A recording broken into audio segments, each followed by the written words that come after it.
Welcome, everybody. My name is Marnie, and I would like to welcome you to this very special event, General Sir Peter Cosgrove in Conversation, presented by Frankston City Libraries and Mornington Peninsula Library Service. Before we get started, I'd like to acknowledge the traditional custodians of the lands and waters of our beautiful area, the Bunurong and the Boonwurrung people of the Kulin Nation, and pay my respects to their elders, past, present, and future. I would like to extend that respect to the elders of other communities who may be joining us today. Now, General Sir Peter Cosgrove, along with his wife Lynn, served as the 26th Governor-General of the Commonwealth of Australia. He was knighted at his swearing-in 2014. Following his retirement in 2019, Sir Peter was further honoured as a Commander of the Royal Victorian Order by Her Majesty the Queen. He is widely known for his earlier career in the Australian Defence Force, serving in Malaysia and Vietnam, before coming to general public prominence as Commander of Interfet in East Timor. He retired as Chief of the Defence Force in 2005 and went on to serve on several corporate boards before becoming Governor-General.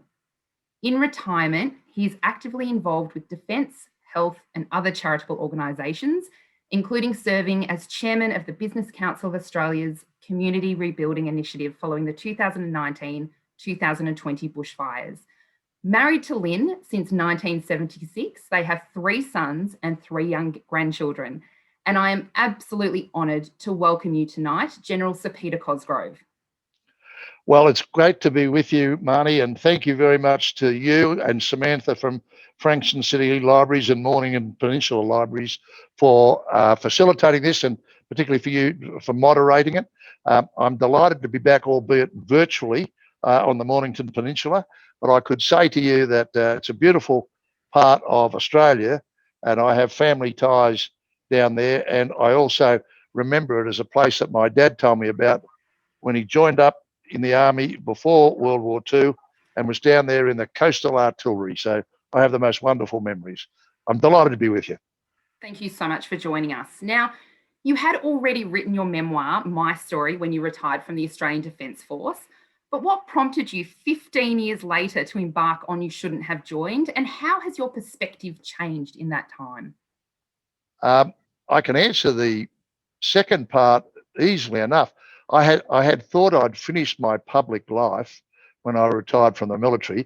I thought then I might be able to crack onto a few boards, which I did. In fact, I got too many after a while, but that was a lot of fun and a huge learning curve, but not really very public.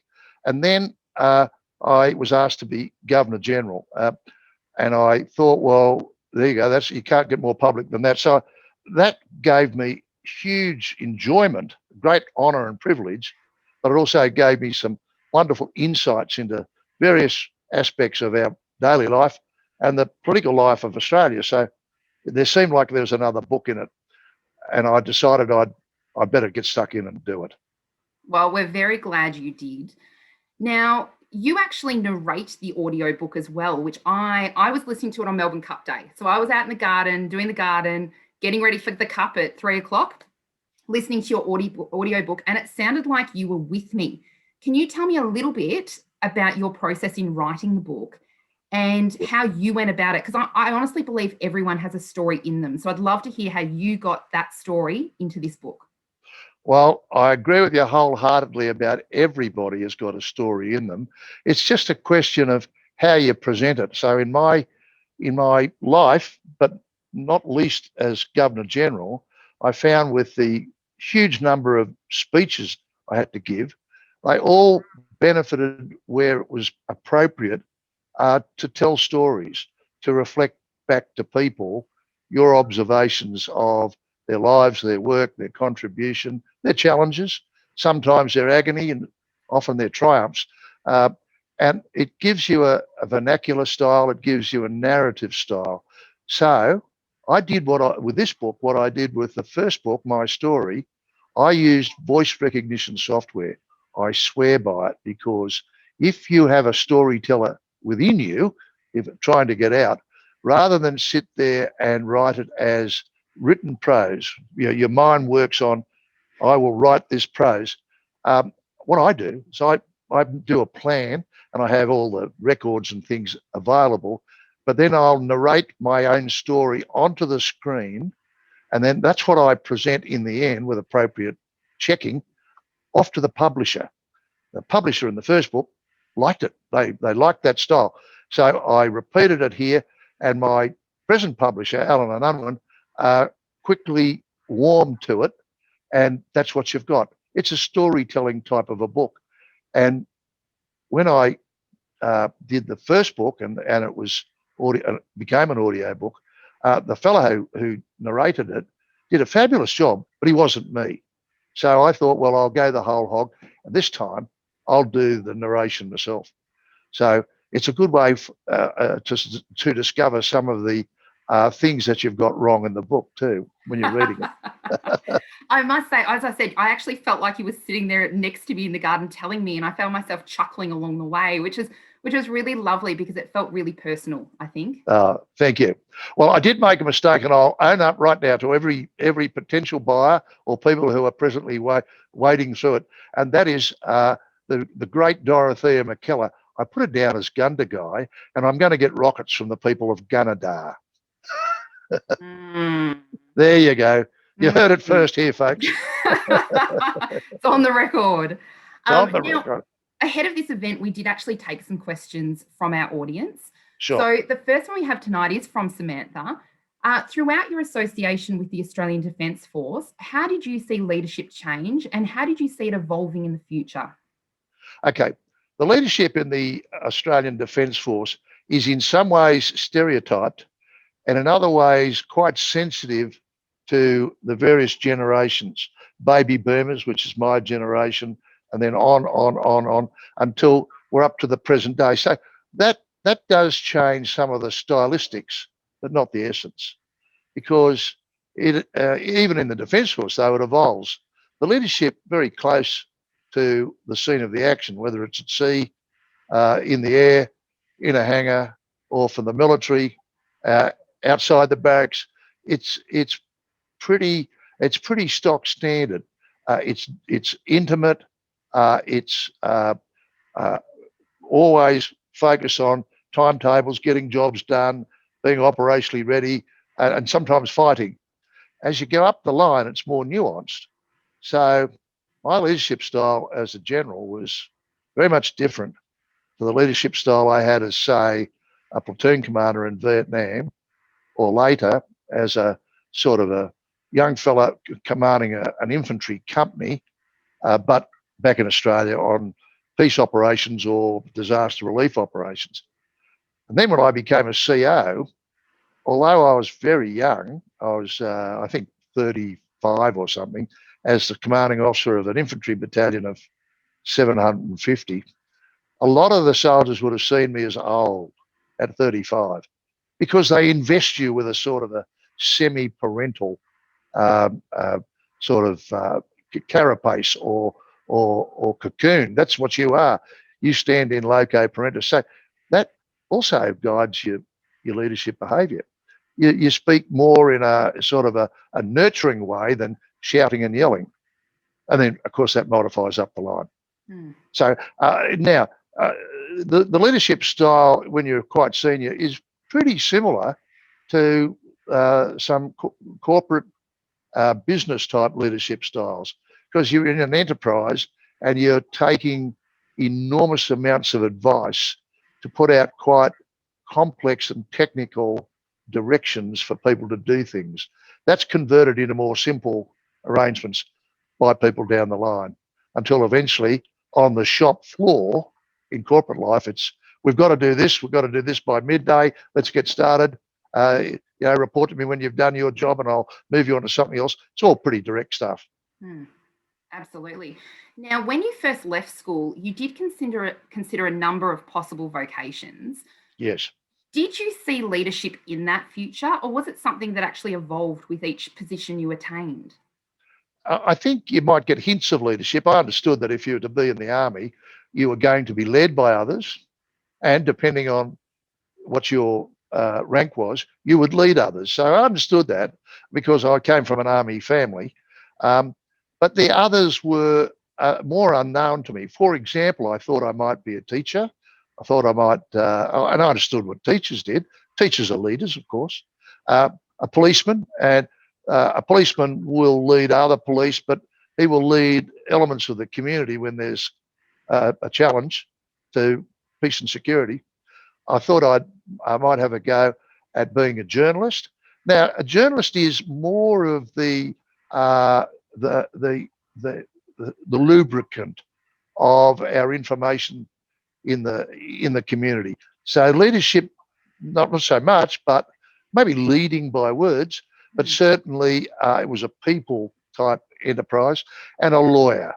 Now, a lawyer is a sort of a very subtle leader, because every lawyer in a courtroom wants to lead the judge, the jury, and everybody else to think that this is the truth. My truth is the truth. So there's some leadership there, but it's a bit more subtle. So, but I went for the more direct manner, where into the military, when you're a youngster, people are leading you. As soon as you get a bit more mature, you're leading people. Absolutely. And it was your father and grandfather who suggested you go in from an officer's point of view, rather than being what they considered the brains of the body. Oh, yeah. Well, look, there is no doubt that without the soldiers, nothing gets done. Without the ethos, standards, discipline, and energy and wisdom of the senior NCOs, you're not dealing with the body. There's no skeleton in the body. But if you're good enough, you want to be part of the brain, because that's ultimately, I suppose, where the best plans can be conceived of and executed. Absolutely. Now, Hayden has asked, was there a time in your military career where there was limited opportunity for promotion, and what did you do about it? Well, yeah, there were, because I had a pretty steady rise, but from time to time I had to mark time furiously. People will understand that's your knees going up and down, but you're on the one spot marking time. And that was from time to time when there was either a log jam, or perhaps competitors were going past me and getting really good jobs. And I couldn't knock that, because I knew them and they were good men. And if it had been a few years hence from then, would have been good men and women. So, because the gender balance is becoming rapidly achieved. So you just do the job you've got at the time. Because I thought all the jobs I had were interesting. Some of them were not as challenging. Some of them were not leading to the sunshine. They were in a corner somewhere, but still important. And they needed to be done. You couldn't sort of sigh and sit back and say, oh, well, I'll just go at half speed here. Go flat out. And good things happen. If you do the job you've been given and you do it well, somebody will notice and they'll say, give that man a promotion. Well, we certainly hope so. And you do mention in the book that an ordinary person can undertake exceptional tasks effectively and hopefully without losing their way. Do you feel that too many people are losing their way following a career rather than doing the job at hand and doing it to the best of their ability? Well, I tell you what, if I was sitting on the top of a corporation, I would want every person that is doing a particular job in the corporation to do their very best. People who keep walking past the CEO's office and sort of metaphorically measuring the curtains are not doing themselves any favours. Go do your job and let others make the decision about your worth, and you'll go a lot further than if you lose sight. Go do this job at half rat power and make the wrong impression. You won't get to the top. Absolutely. Now, Mark has also asked, what do you see as the differences in leadership with styles and methods between the military world and the civilian world? And do you find that you need to do things differently between the two? Yes. I started to hint at this in an earlier answer, but he's exactly right. There are differences, although they are probably not stereotyped differences. I've spoken about it being more direct at the tactical level in the military. That's the lower level, and on the workshop floor, etc. It can tend to be fairly blunt and direct, but increasingly you are consultative as you go up the line. Here's an example. When I was Chief of Army, I had all the facets of the Army under my hand, but some of them were quite technical. And while I had a good idea of what happened in those areas, I needed experts to tell me this is particularly how we will work on this particular problem. I needed to be told that so I could form a plan, not form a plan and then find out they would say, oh dear, you obviously haven't got a clue about my section of the Army. And the same applied when I became Chief of the Defence Force, that I had these very good men alongside me, the Chief of the Navy, Chief of the Army, Chief of the Air Force. Poor old Chief of the Army understood that I knew at least as much about the Army as he did, but the other two were profound experts. What I relied on the Chief of the Army to do was to command his service and produce the sort of troops that I needed to show to the government to say, if you need troops, here they are. So he had a big job, but it was the Navy and the Air Force who had to keep me on the straight and narrow when I was saying to government, oh, yes, this is what we're going to do. We're going to have airplanes doing this and ships over there.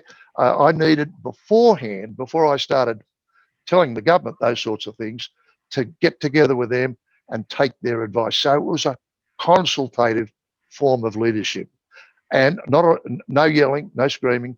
And I think I've said somewhere else that if I felt that something was not as perfect as I needed it to be, I might say to one of those very proud, very professional men, well, that didn't go as well as I had thought. And if somebody said that to me when I was a general, I'd know I got that wrong. I better fix it. And that's a good way of looking at it. It's how people learn, really. Yeah. So the answer is that I believe at the higher levels, the leadership paradigms are pretty similar. Excellent. Now, Joe has asked, what is the best leadership advice you have received? Oh, okay. Well, along the lines of do the job you've got now as well as you can. The other piece of advice, I don't know whether it was whispered into my ear, but I certainly saw it. Surround yourself with the best possible team. If you have the opportunity to pick your team, pick them first for their subject matter expertise. You don't want somebody who is a cheery soul, wonderful people person, but cannot contribute to the resolution of the problem in hand. But having chose the experts, make sure you choose people who can form part of a team, relate to the team, and not sort of be disruptive of the team, because they're deadly. You got somebody who's very, very bright, very technical, but they're not so good working with others. That's going to be a drag on the whole team and a drag on the results. Absolutely. And along those lines, Kerry has also asked, what is your advice to people wanting to become leaders in their own community?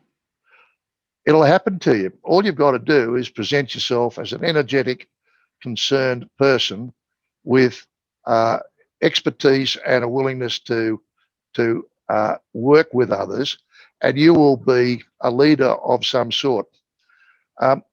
It's not, you don't have to have a piece of paper that appoints you the leader. I've often pointed out, for example, that when we go down to watch the kids' soccer on a cold Saturday morning, and it's really horrible, the weather's not so good, there's always one car full of people, adults and kids, gets there first. The bloke gets out and starts putting out the witches' hats and what have you and the soccer nets. The mum goes over to the tuck shop and opens it up and unlocks the thingy, gets out all the lollies and stuff, and they start working. They are actually being leaders. People might say they're workers, but they're giving the greatest example.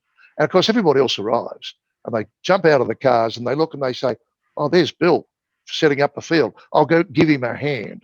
And the lady will look over. I'm stereotyping here, but this is the real world. There's Doris in the tuck shop. I better go and give her a hand. That's leadership. That's leadership.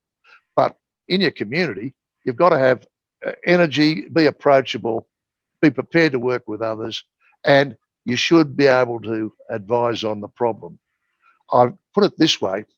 Some of our newsreaders around Australia are the most personable people, And not only do they read the news, but everybody warms to their character through the television screen. But you wouldn't take a newsreader and say, you're chief of the Defence Force, mate, because you've got to have expertise within the domain you're working. I wouldn't presume to sit in front of an audience of millions and read the news because they're just so good. But I would say you must have expertise to contribute to the team. Absolutely. I completely agree with you. Now, I recall, just moving off the topic of leadership, but at the same time, staying on it, I recall when you spoke about the recovery efforts after Cyclone Larry, that you had to give people hope. Yep. Now, James has asked, what's the best way to maintain hope when times are challenging? It's good if you come in as a figure that has what I might call acceptance, ab initio acceptance. You walked in. I was asked by the Premier of Queensland and the Prime Minister to go up to Queensland after Cyclone Larry. When I arrived, I was known to the media, but I was also known through the media to the people of the cyclone area. So you sort of ride into town on your horse, so to speak. You get good initial recognition. And then you've got to have a message to broadcast. And the first one is absolute empathy, that you can see the place has been smashed and that you can see people are working extraordinarily hard. And then the next thing is to have a mantra of hope, not just words, but things you know you can deliver. You can say today's bad, tomorrow's going to be better, and here's how that's going to be. An example after Cyclone Larry was that the thing that always happens is the power grid goes down. So everybody goes from a beautiful North Queensland, bucolic holiday life, or primary producers, the same thing, beautiful place to grow. And suddenly they're thrust back into the early 19th century when there was no electricity. And people become totally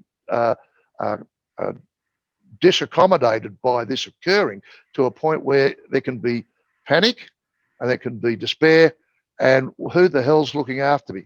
So the restoration of power day by day became the drumbeat of recovery.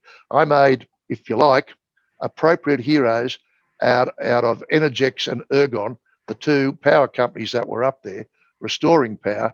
And I would have reports disseminated every day that the power's coming back in this little town, in this suburb, in this street. And that was a major accomplishment. The other thing was to start cleanup, obviously so roads are open, but also so people can discard the evidence of the smashing of their lives. You know, you go down a street and the worldly possessions of a particular house would be downwind hundreds of metres. Wedding photos, bric-a-brac, utensils, white goods, everything downwind, and all smashed. You needed that to go. Take it, and now we'll get you some new stuff. So it's this remorseless advance of hope and optimism. And the final bit is you must let people in a disaster area or under pressure like that know that other people know outside of the area, other people care, and they're working for you too. So it's not simple, but it is profound that you think of a natural disaster. Yes, it's the wreckage of things, but it's the traumatization of people. Absolutely. Now, you are a man of faith, and Elizabeth has asked, has your faith been a help or a hindrance to your long career? My faith was the growing up within the Christian faith, going to a Catholic school, carrying that forward with me. And I must say, it was I wasn't as devout as I needed to be, but it was always there and surfaces from time to time. I think faith keenly encourages a sense of compassion. And, you know, for a soldier to have maintained through some process compassion is a great thing. Doesn't mean you're not a hard man, and I'm probably as hard as a lot, harder than most, I'd say. But I have automatic compassion, and I think that is so useful, not just for a soldier, but for any person. In a soldier, though, it means it creates limits to how hard you push. It creates a sense of proportion about what you do, and it creates a sense of extra sense of sensitivity towards people, either your own people or the people you're trying to protect, let's say East Timorese, or even your adversaries. You know, once somebody's beaten, they then deserve your care and protection. Absolutely. Now, you did mention East Timor there. Yep. In the book, you mentioned that the army was of little public interest until East Timor. Leaders were unknown. There was, I guess, no celebrity around it, so to speak. Now, Interfet brought the Australian Army to the full attention of the international media, including our relationship with Indonesia. Now, countries may not trust each other, but individuals might and do, soldier to soldier. How important are those relationships and those layers? Well, you do speak a sort of a common military language in the sense that you're dealing in the same sort of issues of defence, organisations for defence, training standards, all those sorts of things. So you find common ground even when culturally you're miles apart.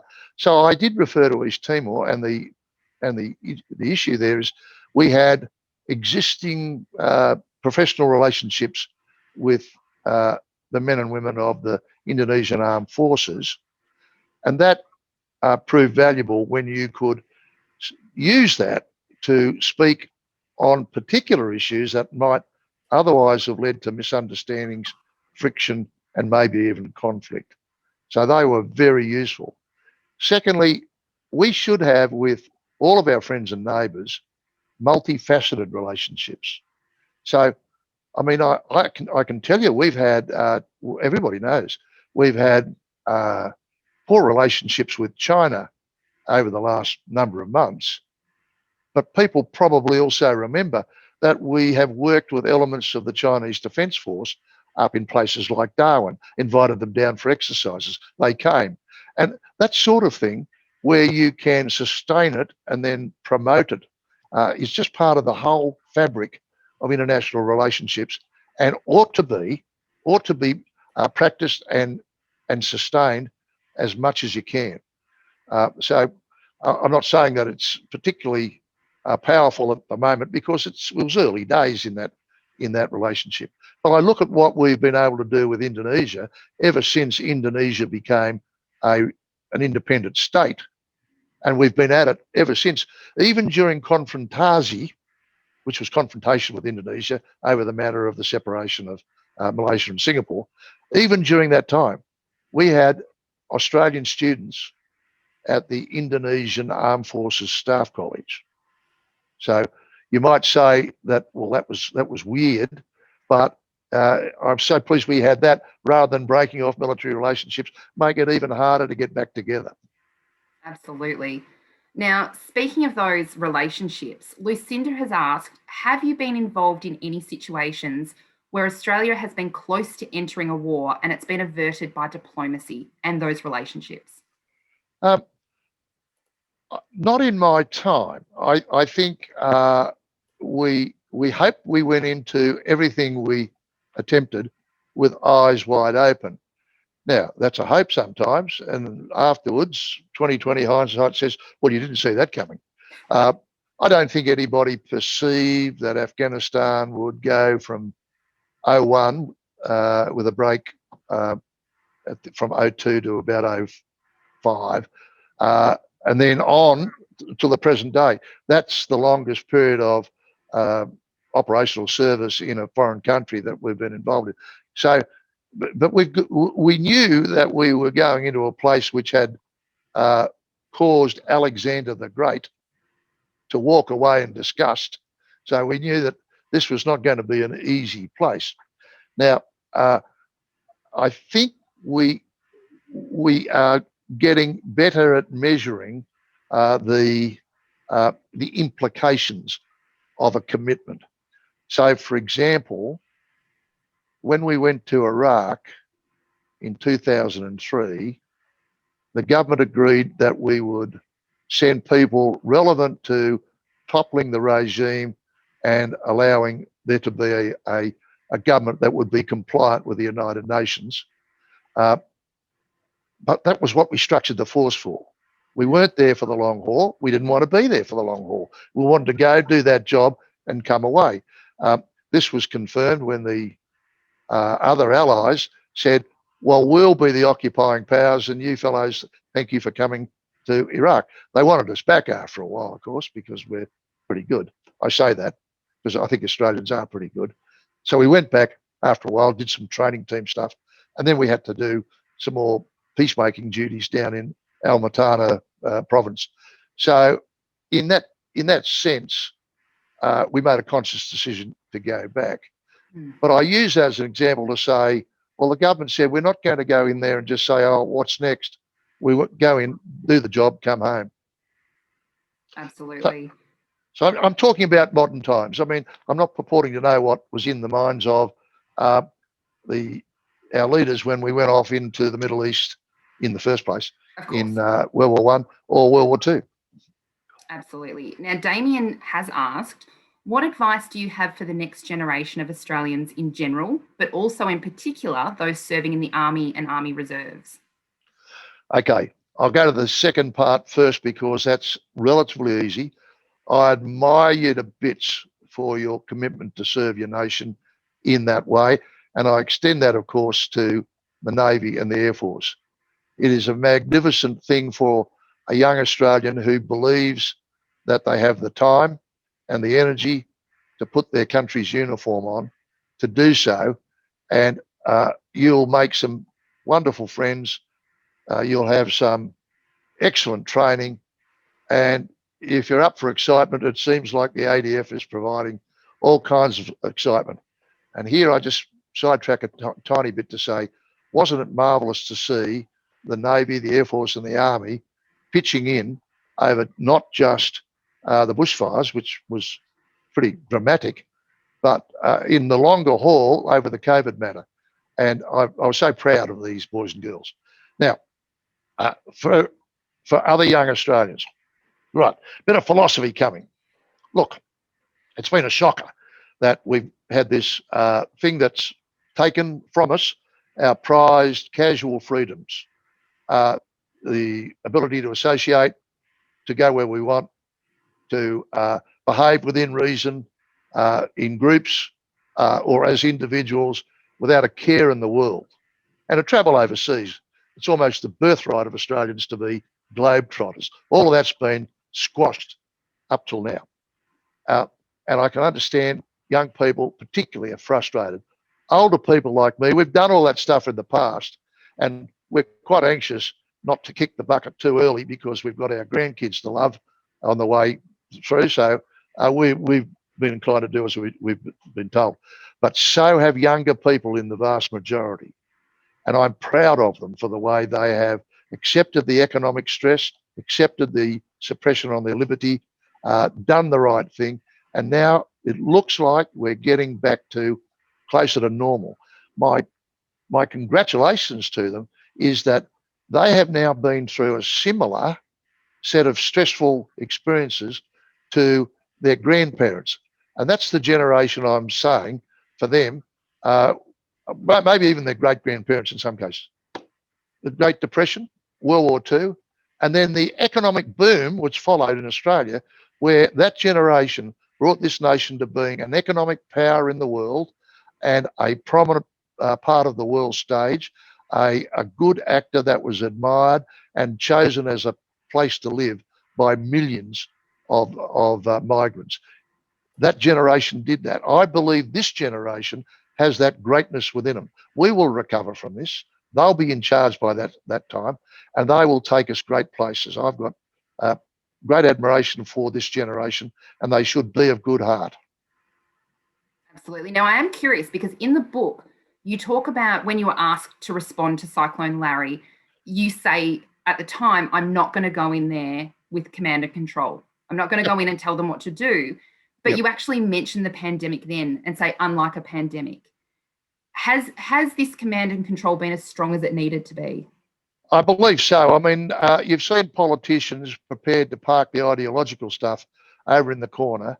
I mean, when you have governments of the stripe where jobs, employment is sacrosanct and not to be sacrificed willy-nilly for efficiency on one side. Over here, you've got the efficiency people who understand that you've got to right-size your workforce, but on the other hand are going crazy trying to achieve budget surplus, fiscal rectitude, and they've come into the centre and said, we're going to have to do what we do to keep our community safe.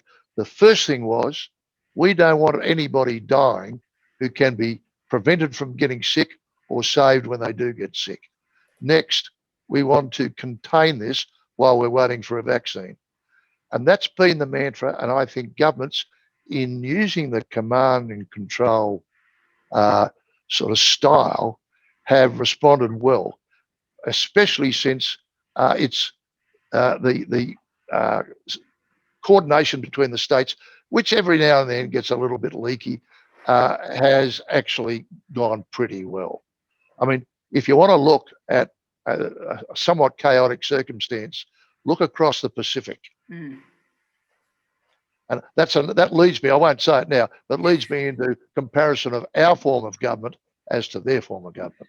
I was so close to asking you about it, and I thought, leave it alone. I want to know about the Queen. So, yeah, right. Okay. Well, I'm ready to talk about the Queen, but and all of your people watching on know, I won't quote any conversations, except I might talk about Winx, the racehorse. Beautiful. Before we do get to that, though, I'm curious. You did expect maybe you'd get the call up to Qantas for the board, which you did. Yeah. Did you find that a natural progression, or was there a lot that you had to learn going into that board? It was a lot to learn. Yeah. I went on with great joy because Qantas is such a wonderful company. Its reputation is worldwide. Within Australia, it's regarded as an icon. Even somebody with one share will tell you when you're not running the company properly, and so they should. So I wanted to join the company, but boy, did I have a learning curve because, I'd never had to worry about a balance sheet. I had to be, persuasive about getting money from government for the military in my senior jobs, but I wasn't there sort of adding up the columns of figures. So the balance sheet, market forces are, if you like, a peaceful war between corporations. I didn't have any idea about commercial competitiveness. I didn't have any idea about industrial relations, because the industrial relations in the military is the whole purpose of it is to make all the people you can into a cultural fit of all of one company. Mm. They become the military family who would fiercely defend each other, their service, Australia, etc., without stopping to count the cost or talking about, pay and conditions. They get on with it. They still want to be paid well, but they don't allow themselves to be preoccupied with that. I have to learn about that. It's very realistic for the Australian workforce, the industrialised workforce, to have trade unions. They sometimes go up and down in their numbers and their influence, but the notion that organised labour can put their foot down from time to time is a natural one. My granddad was a trade union member in the clerical union for the Commonwealth. So, I have no issue with industrial relations. I just needed to learn about it. I loved it. What a learning curve. 9 years and I was still learning. I must say, for anyone in the audience who is looking to join a board at any point, I took a lot out of the Qantas chapter. There was so much I learnt from you in that chapter and your relationships with other board members and almost taking them on as your mentors. Yep. Well, they did. And they took pity on an old guy because I had some skills for them because I have been in charge of a very large enterprise. I was quite familiar with government and I was, I think, very, very attuned to ethos. the brand of an enterprise, why things should be done in a certain way to both comfort the public and uplift the workforce, that sort of stuff. So I brought skills in. I just didn't bring some of the stuff I mentioned earlier. Absolutely. Now, Sir Peter, in the book, you do reflect on the Republic debate. You say, don't dilute the responsibility and authority of our system of parliamentary government. I know you've been asked many, many times about your opinion on Australia becoming a republic. Ian has asked, do you believe Australia is mature enough to become a republic and have its own head of state? Australia is mature enough to do anything it wants. So if it is in accord with our values and broadly agreed as a wise thing to do, we can decide. So the two big issues that are challenging us at the moment, on the one side, down the track, will be this matter of head of state, and still on the forward agenda is the recognise for Indigenous Australians, First Australians, and you might say the voice that goes with that. What will be the style of the voice? So I've written about that part too, just to say, let's not say, oh, well, we're so busy with COVID and we've got international relations challenges which are exacerbating our economic position, all that sort of stuff. That's all true. But let's not totally forget the recognised issue and the voice that goes with it. Absolutely. Republic. Oh, we could become a republic if we wanted to. I've obviously all my life operated under the aegis of a constitutional monarchy. That was strengthened, mind you, in 1980. No, 84, I think, in the Australia Acts. One here in Australia and a similar one, very similar, in the Commons in Westminster, same time. And that chopped off the last vestige. There was no more appeal to the Privy Council and that sort of thing. But it also made it clear, as the Constitution had already made it clear, that the buck stops with the Governor-General. So the Queen will always be hugely interested in what's happening in Australia, but that's just it. Interest, not involvement. And it is not thinkable that a Governor-General would phone up the palace or write a letter and say, I would like to know what you think I should do next. That's not within the philosophy of Governors-General that I know. So now let's go to the Republic. Well, if we decided to have a Republic, here's what my fear is. And this is the primary fear. And if we resolve this, other things can happen.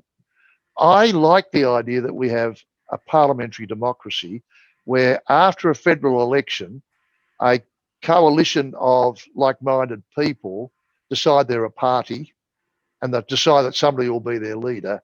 And now they've got the numbers and that person comes to see the Governor-General or the President down the track and says, I have the numbers to form government.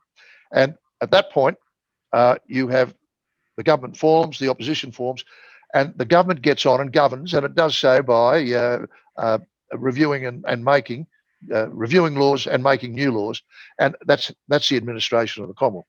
I like the idea that they are challenged every step of the way by the opposition in the Parliament and appropriately by the media, and that the electorate becomes informed.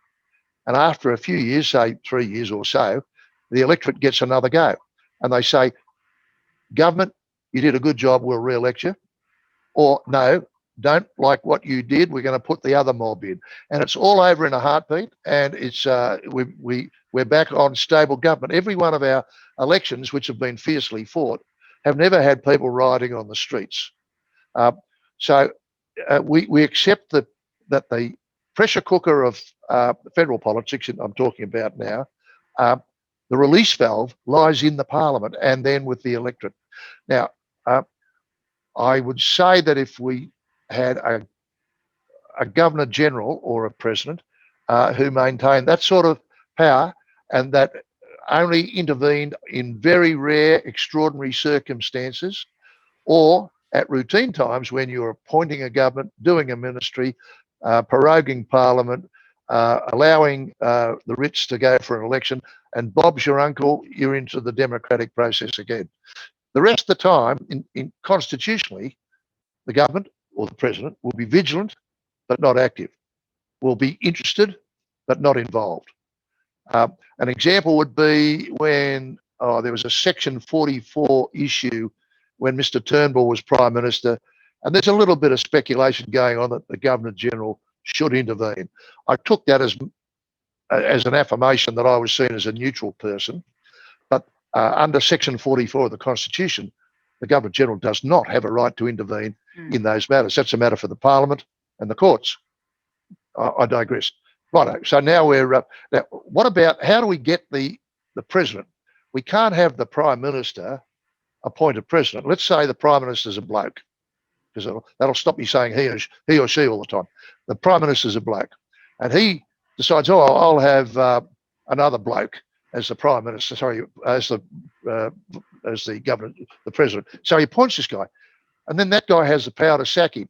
This doesn't sound logical. So you have to come up with a minimalist way of getting a president without having that person being voted on by the Australian population. Why? Because that person then has a mandate. It may not say that your powers are different, but a popularly elected president can say something like, I've been watching this government over the last 3 months and they are terrible. That's what I'm saying. And he says this on national TV. Now, if a backbencher says that, then the party gets angry with the backbencher, but it's not the end of the world. But if the president says that, you better start, setting up the polling booths, because there's been a major vote of no confidence in the government from the president.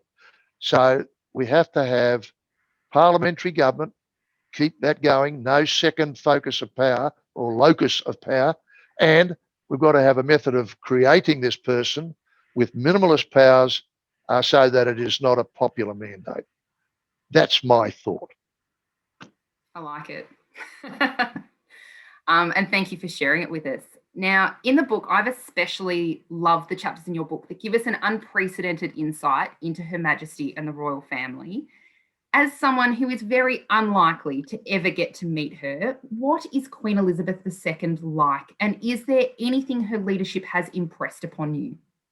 I started to meet the Queen in 1985, so a long time ago, and she was charming and very informed. She gave me a medal, and I'm a bloke from 12,000 miles away from the Australian Army, and suddenly I'm getting a medal at Buckingham Palace from the Queen, and I thought she would say, here you go, Colonel, you can have this medal, off you go, how nice. But she started to mention little things which showed she knew why I was getting it, and I thought that's magnificent. This is a lady who is enormously committed to her job. The hours she would spend being the sovereign, not just of the British Isles and the other big Commonwealth countries, but of the Commonwealth at large. So she is so committed that this is totally admirable, and she's been doing it for so long. On a personal level, she is extraordinarily informed and engaging on Australia. And I can't wait to talk about conversations we've had, but I can assert to you we've never discussed Australian politics. But she might observe on world affairs. And you're hearing this from somebody who has been the monarch, the head of state, the head of the Commonwealth for so many years. She's got a pretty good view of all this. So to sit with her and chat was wonderful. And I've met the family. They're all pretty grounded. They get such a beat up in the media. There's areas of the media that wouldn't exist if they couldn't write about the royal family or put them on TV. But they're refreshingly informed and funny and all that sort of thing. And they have their ups and downs like everybody's family. It's just that our ups and downs generally don't get on TV. Absolutely. And I think your account, especially the day you got knighted and then had a picnic with the family, it really showed for me that, yes, she is our monarch, but she is also a mother, a grandmother, and a great-grandmother. Absolutely. And we saw what we expected to see, the chemistry within the family at the picnic, was you had to pinch yourself. Now, I will say there, and I know I said it in the book, that when we were serving all the food from the Tupperware stuff and the esky and what have you out onto this table, I'd been allowed to help one of the princes move the table, so there you go. I was a good help. So I'm standing up and everybody's grabbed plates of food and sat down. Somebody's hijacked Lynn, my wife, and you sit down here. And I'm stubbornly refusing to sit down because the Queen is still getting her food. She's last, getting her food. I got a plate of food, and I'm not going to sit down till the Queen does. And she roused on me, go and sit down, go and sit down. So I had to go and sit down. It was just like, the matriarch generally at these affairs will always do the fussing, make sure everybody's set, and then herself go and sit down. And that's exactly the way it was. So it was pretty touching, actually. It does sound lovely. And I have to ask you, when the Prime Minister called you and asked you to consider the role of Governor General, and then Her Majesty knighted you on the day you were sworn in, what was that like for you? Was that something you'd ever considered in your future? Oh, no, certainly not the knighthood, nor the Governor Generalship, of course. There'd been a little bit of speculation when Dr. Hollingworth was short-toured for the reasons we all know, and they were looking around the Prime Minister of the day was looking around for another Governor General, and there'd been one or two speculations, but I was deeply within my time as Chief of the Defence Force, and the Prime Minister left me in no doubt that he wanted me to continue this job. So I thought, well, that's it. Time's passed. And then when it was known that Dame Quentin Bryce was to retire, a bit of speculation started and my name got mentioned. So I was, when the phone rang and it came up on my screen as Tony Abbott, I thought, he was only a few weeks into his prime ministership, and I was sure he wasn't ringing me up to ask me how was the weather in Brisbane or something. So I played a bit of a vague hand to make sure the colleague I had alongside me in the car going to a board meeting didn't smell a rat, so to speak, and then have to be sworn to secrecy. So I was vague with the Prime Minister, and I think he was relieved the next day when I phoned him back to say, I've spoken to my wife, we're in, and thank you very much indeed, honoured and all that sort of stuff. He was relieved to find I wasn't a total flake. Well, I think, didn't you answer the phone g'day so that your companion wouldn't even know who was on the phone? Yeah. And it's not my normal way of greeting the Prime Minister of Australia, I can assure you. Even as Governor General, I would always say, good morning, Prime Minister, have a seat. Because you've got to be friendly with your Prime Ministers, but not friends. Absolutely. And I started that, of course, with John Howard when I was CDF, because I used to see him all the time. And I would, he might occasionally call me by my first name, but if there's anybody else around, he'd call me CDF or General. And I think that's a good idea, because my minister once asked me, Defence Minister started to call me by my first name, and he said, call me by my name. And I said, no, Minister. He said, why? He said, we get on. I said, yes, you might have to sack me. So so let's just call it. You call me CDF, I'll call you Minister. And he understood, and he and I are now great friends as well. Wonderful. And I have to say, in your 5 years as Governor General, you mentioned in the book that you attended almost 4,200 events. Yep. So I did some maths, which isn't my strong point, but I worked out that equates to 840 events a year for each year of your term. And that's 2.3 events per day if you did them right across the weekend and never had a day off. Yep. That is quite remarkable. And I think you'd agree. In the book, you talk about whether or not you'd earned to sit down with Lynn. I think you definitely did. But I have to ask, what did it mean to you to be able to have all these experiences, attend or host those events, and achieved all that you have with Lynn by your side? You have the constitutional duties. That's why there is such a thing as a Governor General, and you accept that you will have a representational aspect as well, because as Australia's first citizen for 5 and a bit years, you are going to lead on a lot of the international engagement with people coming to us or us going to other nations. But you also have this remarkable opportunity to visit parts of the Australian community and to have Australians come in to visit you. And you fill your diary with that. You fill it because not to do so would be such a waste of the opportunity you'd been extended. And you did this because inevitably political leaders themselves, remarkable figures in our leadership fabric in Australia, have other duties. They've got to attend the parliament. They've got to attend their electorate office. They've got to attend if they've got committee or ministerial duties. They've got to have those. So in all respects, their diaries are constrained.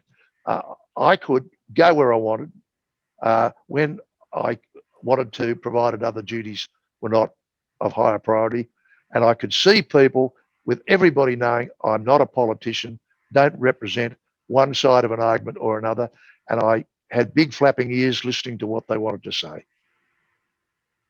Wonderful. And how was it with Lynn by your side doing all that? Wouldn't have done it without her, couldn't have done it without her. But that's been the case for years and years.